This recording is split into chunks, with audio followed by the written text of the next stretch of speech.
A partir de agora está no ar Agro e Prosa Podcast, o seu podcast do agronegócio. Oferecimento Precisão Aeroagrícola. Alta tecnologia, eficiência e produtividade no campo.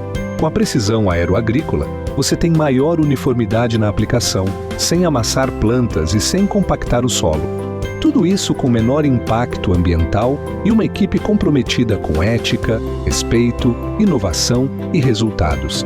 Certificação em aplicação aeroagrícola sustentável, base em Catalão e pontos de apoio em Goiás, Minas Gerais e São Paulo. Precisão Aeroagrícola, sua aplicação em boas mãos.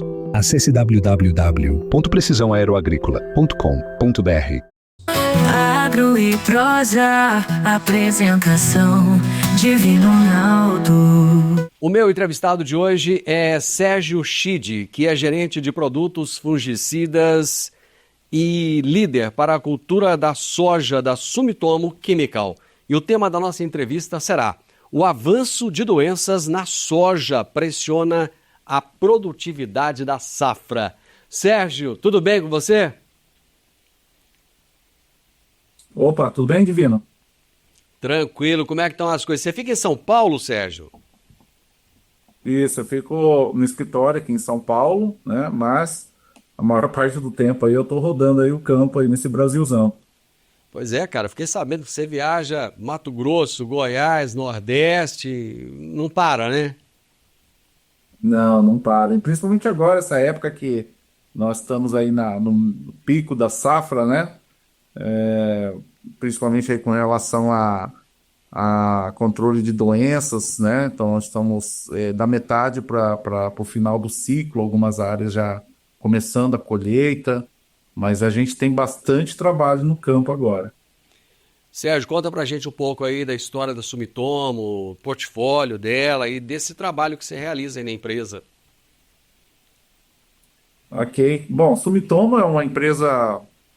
A Sumitomo, como empresa, como grupo, tem mais de 450 anos de existência, né? Foi fundada no Japão. Sumitomo Chemical, né? Tem 100 anos. No Brasil, está comemorando 50 anos agora, né? 50 anos de Brasil. E como empresa que a gente chama de B2C, né? Que é uma indústria que atende o mercado diretamente, somente 5 anos.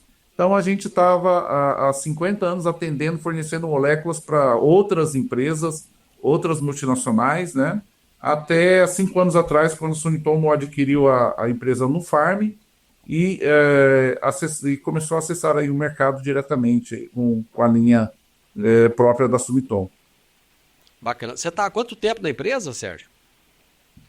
Eu sou bastante novo na empresa. Eu comecei em setembro do ano passado e estou aí há 5 meses.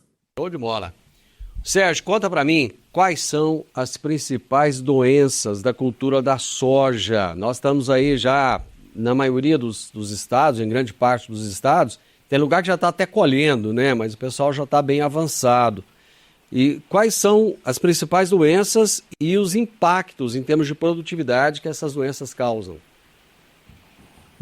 É interessante que você já perguntou no plural, porque a gente tem que tratar as doenças da soja como um complexo de doenças, né? Já se houve o tempo que a gente só falava de ferrugem, mais recentemente a gente fala só de mancha-alvo, mas a gente está vendo que de cada região tem as suas particularidades e uma dinâmica de doenças diferentes, né? E aí falando, aí na região de Rio Verde, a gente sabe que a mancha-alvo é a principal doença, mas também a cercóspora, as podridões das vagens, a antracnose e a mancha parda também tem potencial de dano bastante elevado também, né? É o que a gente ainda chama de doenças de final de ciclo, que talvez não seja o nome mais correto, porque ela ataca durante todo o ciclo, aparecendo talvez os sintomas mais para o final, por isso que acaba sendo mais conhecido como doenças de final de ciclo, mas também causam danos bastante severos. Então, a gente sabe aí que, falando das principais doenças, né, talvez aí depende, variando de região para região, mas pensando aí para a região central do Brasil, A principal seria mancha-alvo, seguido de cercóspora, antracnose e algumas regiões aí com podridões, né? E a ferrugem que está entrando agora, né? Que a gente viu aí que começou a pintar alguns focos de ferrugem, principalmente no sul do estado de Goiás. Pois é, essa danada dessa ferrugem, ela vira e mexe, ela volta para incomodar o produtor rural. Eu vou trazer uns dados aqui, ô Sérgio, de acordo com a Conab, de acordo com o último levantamento da Conab, nós deveremos produzir em torno de 177 milhões e 600 mil toneladas de soja. Você falou aí da ferrugem, que começa a aparecer, né? Mas ela pode, de uma hora para outra, vir também a ter muitos focos. Quanto dessa produtividade pode sofrer redução com a ferrugem asiática? Olha, a ferrugem asiática é uma doença que tem maior potencial de dano, né? Apesar que está mais concentrada agora no sul do Brasil e está entrando aqui mais no final do ciclo aí pro Cerrado, né? Ele ainda pode causar algumas perdas, ainda pode custar algumas sacas de soja por hectare aí, porque ela causa uma desfose severa aí no ponteiro, no terço superior da planta, né? E isso pode causar um dano talvez menos severo, mas realmente é significativo. Se pensar no máximo dano que que a ferrugem pode causar, pensando aí numa área que já teve o sintoma, o ataque de soja desde o início, ela pode causar aí 70%, 75%, 80% de perda de produtividade como potencial de dano. Agora que entrando mais tardiamente, né, esse potencial é menor, mas ainda assim é necessário fazer o controle, porque realmente ela causa uma desfora e pode antecipar a finalização do ciclo e render menos sacas de soja por hectare.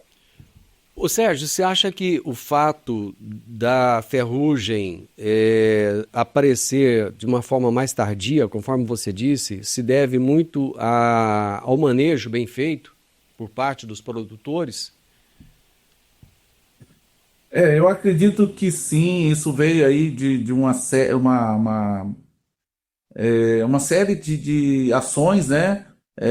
Como, por exemplo, o vazio sanitário, né?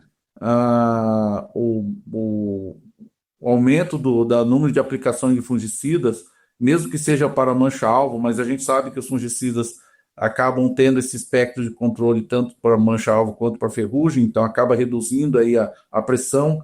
A adoção de multissítios hoje é indiscutivelmente necessário. Então, são vários fatores aí que a gente vê que ajudou bastante a diminuir a pressão da ferrugem. O ciclo da soja também se tornou muito mais precoce, então fica menos tempo exposto à multiplicação da doença, né? Todos esses fatores aí ajudaram a reduzir a pressão, no meu entendimento. Mas eu quero focar um pouquinho ainda no manejo. Qual que é a importância desse monitoramento e do manejo para evitar o avanço, não só da ferrugem, mas das doenças em geral na cultura da soja? Sim. A gente sempre prega o manejo preventivo das doenças, né? Porque, primeiro, uma vez que a doença infectou a planta, você já começa a ter perda de área foliar, você já começa a ter perda de produtividade, né? Então, é melhor você evitar que essa doença infecte a planta, né? E evite aí ter essas perdas, porque hoje, assim, a tolerância de perda de área foliar é zero, né? Para as cultivares de soja de hoje, né? E também a eficácia do controle é bastante comprometida quando você aplica depois que as doenças já entraram, né? E aí o exemplo clássico aí é a ferrugem, né? Por isso que tem esse monitoramento anti-ferrugem, que é importante a gente estar acompanhando, né? É um site aberto, qualquer um pode consultar, e a gente vai olhando se houve um reporte de ocorrência de ferrugem na sua região, para que realmente você faça o controle preventivo, né? E a ideia é essa mesma, você olhar se está tendo naquela região e você tomar as ações preventivamente, não esperar aparecer as esporulações na área, porque aí já é tarde, né? No caso aí das outras doenças, mesmo que essas doenças se manifestem na fase reprodutiva ou lá no final do ciclo, todas as pesquisas apontam que quando você inicia o controle lá no início da cultura, na fase reprodutiva, na fase vegetativa, você vai ter um resultado muito melhor de controle lá no final da cultura. Então, tanto aí para cercóspora, quanto para podridões, os melhores resultados de controle, apesar que elas manifestam sintomas de uma forma mais acentuada no final do ciclo, os melhores resultados vêm de controles preventivos lá no início do ciclo, na fase vegetativa. Ô Sérgio, nós já temos focos confirmados no Brasil, no Paraná, no Mato Grosso do Sul, em São Paulo e também aqui em Goiás. Aqui em Goiás, nos municípios de Rio Verde, de Montevidéu e também de Jataí. E tem chovido bastante aqui, só que ao mesmo tempo que chove, passa um pouquinho, vem o sol, a temperatura aumenta e fica assim, parecendo uma estufa. Você acredita que isso pode fazer com que haja uma pressão maior de doenças agora na soja? Sim, essa é a condição ideal para a proliferação da ferrugem, né? É, esse período de molhamento foliar é super favorável para a germinação dos esporos, né? Então, você vendo que a ferrugem é uma doença que a gente chama de biotrófica, né? Que ela precisa de um tecido vivo para esporular e colonizar outro tecido vivo, né? Esses esporos viajam por muitos quilômetros pelo vento, né? E aí ela senta em outra folha, e aí o que precisa para esse esporo colonizar essa folha onde ele assentou? De umidade e calor. Então, quando você tem chuva, essa combinação que a gente está tendo agora é perfeita aí para a ferrugem se proliferar aí nas áreas onde teve ocorrência. Por isso que é super importante aí estar acompanhando o monitoramento, e não só acompanhar, obviamente, você sabendo que a ferrugem pintou na sua região, pode circular um raio aí de 80 a 100 quilômetros em volta daquele ponto de ocorrência, que você vai ter um alto risco de ter infecções de ferrugem na sua área ou nos seus vizinhos. Mas por quê? Além do esporo viajar por muitos quilômetros, a gente entende também que essa ocorrência de ferrugem ela é subnotificada também. Tá? Então, ao momento que a gente vê uma ocorrência ali no mapa, pode ter certeza que tem muitas outras que não foram notificadas ali. Você citou anteriormente a proteção de culturas, né? Eu gostaria de entender qual é o ponto central da estratégia de proteção de culturas. Tá? O ponto central é a gente, entendendo aqui, né, falando da cultura de soja, é a gente conhecer bem a dinâmica de doenças que você tem na sua área, qual é a principal doença, qual é aquela pergunta que você fez mesmo, né? Quais são as principais doenças, quando que ela acontece, qual o programa de manejo ideal para essa dinâmica de doenças que você tem na sua região, né? Cruzando, obviamente, com o material genético que você escolheu, né? Hoje, a gente sabe que tem vários materiais de soja com diferentes tetos produtivos, que acho que esse é o principal critério de escolha do produtor, mas também com diferentes níveis de tolerância a doenças. Então, tem materiais que são muito produtivos, mas são muito sensíveis a doenças. Esse você tem que investir mais no manejo das doenças que esse material tem maior sensibilidade, né? E tem materiais que têm mais resistência a determinadas doenças, e esse você já pode ficar um pouco mais tranquilo, ou pensar num produto que pega um espectro mais amplo de doenças, né? Mas sempre trabalhando aí com uma estratégia bem elaborada de manejo de doenças. Às vezes, muitos produtores pecam querendo investir menos nisso, né? Querendo economizar nos fungicidas, e aí, às vezes, essa economia acaba custando muito caro na hora da produção. Você chegou a citar aí as doenças de final de ciclo. Elas são muito preocupantes, Sérgio? Sim, estão se tornando cada vez mais preocupantes, né? Parece que tinha caído meio que no esquecimento ali, né? A ferrugem, primeiro a ferrugem tomou todo o espaço, né, das DFCs, né? Depois a mancha-alvo, mas aí começou a se falar de novo das DFCs que já não são tão DFCs assim, né? Esse F de final aí já não é tão verdadeiro,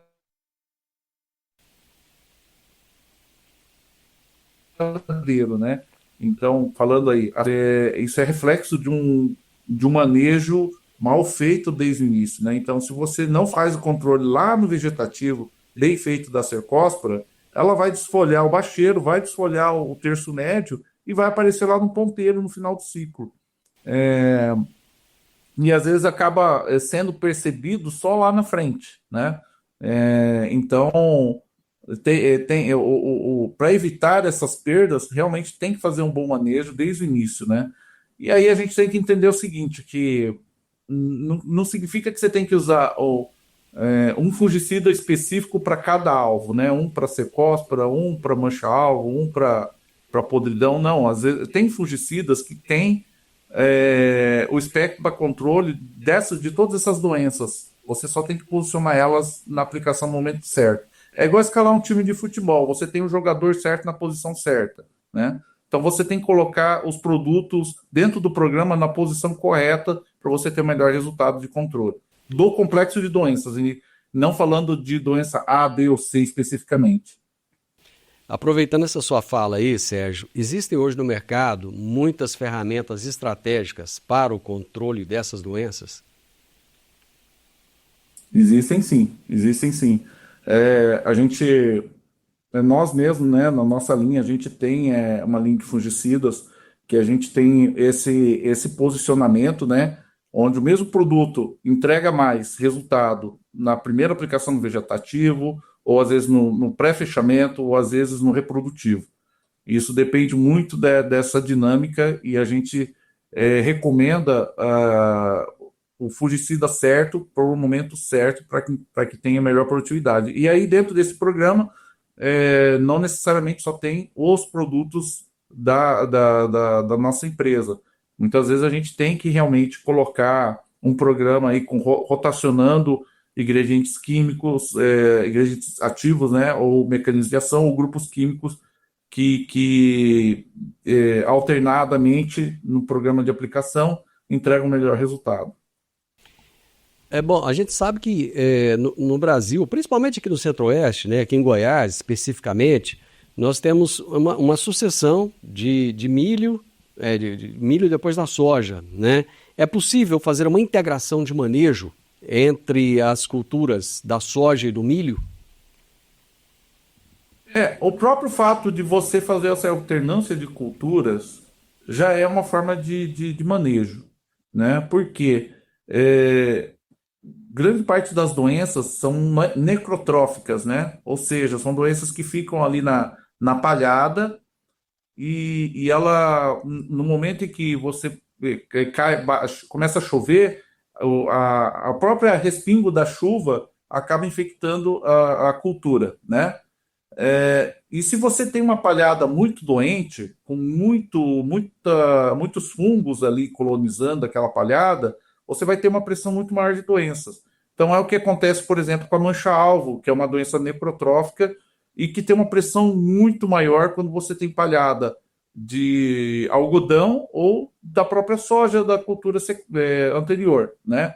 E então você acaba aumentando muito a pressão da mancha-alvo por conta disso. A cercóspora também tem essa característica. Quando você alterna soja e milho, então quando você vai ter soja, vai ter palhada de milho. Quando você planta milho, vai ter palhada de soja. As doenças de soja e de milho não são coincidentes. Então você consegue diminuir um pouco essa pressão dessas doenças necrotróficas. Bom, aproveitando que a gente está falando de milho, o pessoal começa agora a plantar a segunda safra, né? A safrinha, né? Hoje em dia é quase que proibitivo falar safrinha, né, Sérgio? Porque devido à importância, né, da segunda safra. A safrinha é só 80% da cultura, né? Exatamente. Inverteu tudo. Quais são as doenças foliares mais preocupantes em relação ao milho? Hoje se fala muito, né, na doença de bipolares, né?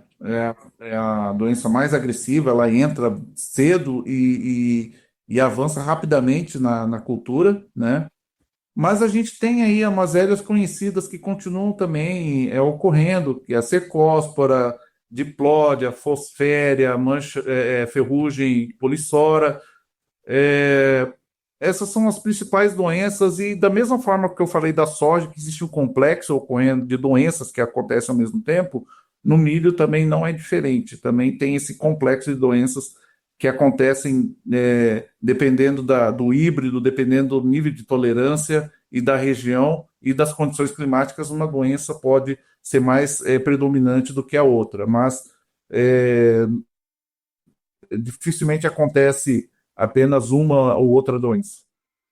Quais são as principais recomendações, Sérgio, que você dá para o produtor que trabalha essa sucessão soja-milho? Bom, assim, acho que primeira coisa, né?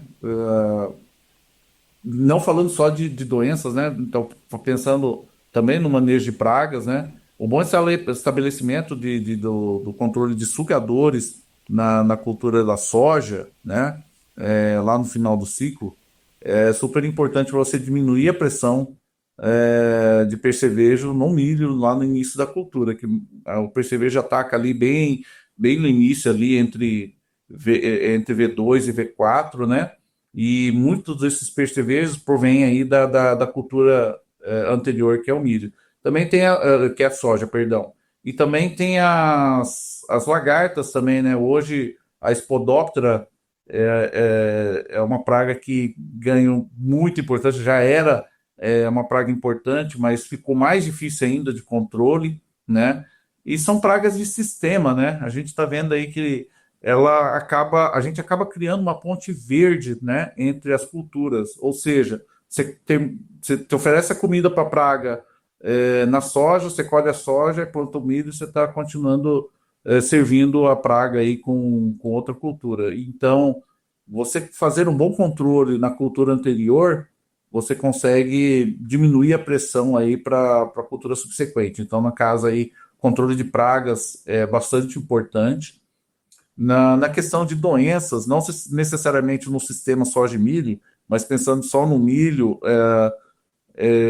o melhor manejo de doenças que a gente vê é começando cedo também, né? Então, de novo, né, um paralelo que a gente falou da soja, que ele está falando de controle, a importância de controle de doenças no vegetativo, no milho também a gente está falando de fazer as aplicações em V4 e V6, né? É bastante cedo, às vezes não é muito aceito pelo produtor, porque olha, a planta muito pequena, com pouca folha, mas os resultados que a gente tem de controle quando aplicados fungicidas nessa fase bem inicial é bem melhor do que entrar lá na frente, já em VT, V8, VT, que também tem seu resultado de controle, porém inferior aí em termos de eficácia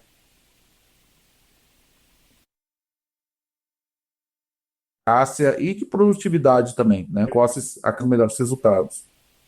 Na verdade, não existe receita de bolo, não existe milagre, né, Sérgio? É usar as tecnologias que se tem na mão, né, o que há de mais moderno, mas também ter capricho, né, uma combinação de boas práticas para que se tenha um resultado mais satisfatório, não é isso? Ah, com certeza, com certeza. A gente não pode também jogar toda a responsabilidade em cima do produto que vai ser aplicado. Também tem que ter cuidados com a qualidade da aplicação, com a tecnologia de aplicação, né?